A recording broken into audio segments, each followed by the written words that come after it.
did motivate you to write this book, Ebby the Magnificent? I think Ebby has, in one form or the other, has been coursing through my veins since I was pretty young.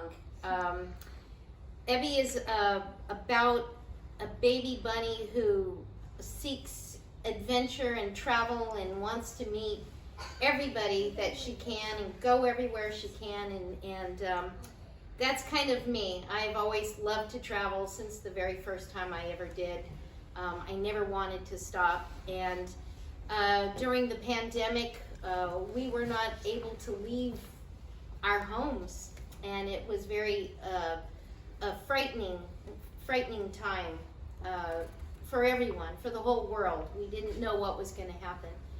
And so I wanted to write, I started painting first, a lot more than I usually did, because I had time, because there was nothing to do. And as it seemed that as there were divisions in society, I wanted to write a book that was healing and that was about friendship and kindness. And I would say that's what motivated me to write this book. And everybody who reads it will feel the same. So you said this is the story about baby bunny who is brave and all about curious. Where does this curiosity takes Ebby?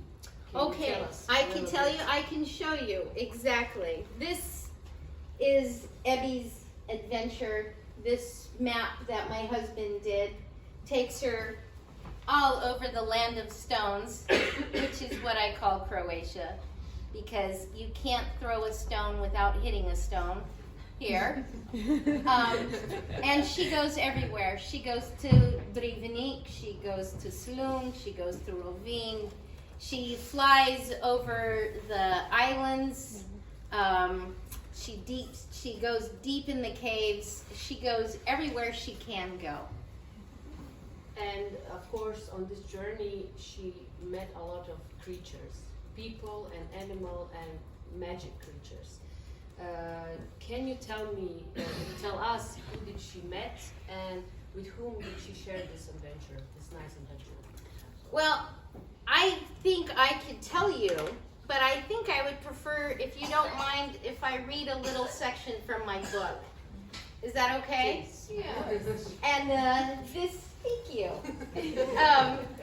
And this chapter is chapter 6 in the book, and I think it describes very nicely Ebby's personality, her characteristics, and what she does to make friends. Okay. Ebby left Slun following the same river that Sophia swam up from the big sea. The river zigzagged its way across the land of stones.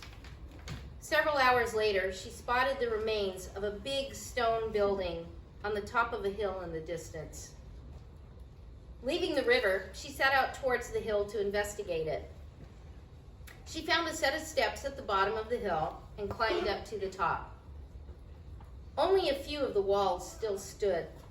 No one had lived in this place for a long time. She climbed over the piles of stones until she reached a hole in the wall where a window used to be. The view was stunning. The building was on a cliff rising straight out of the big sea. Waves crashed against the rocks far below. She had never seen anything like this.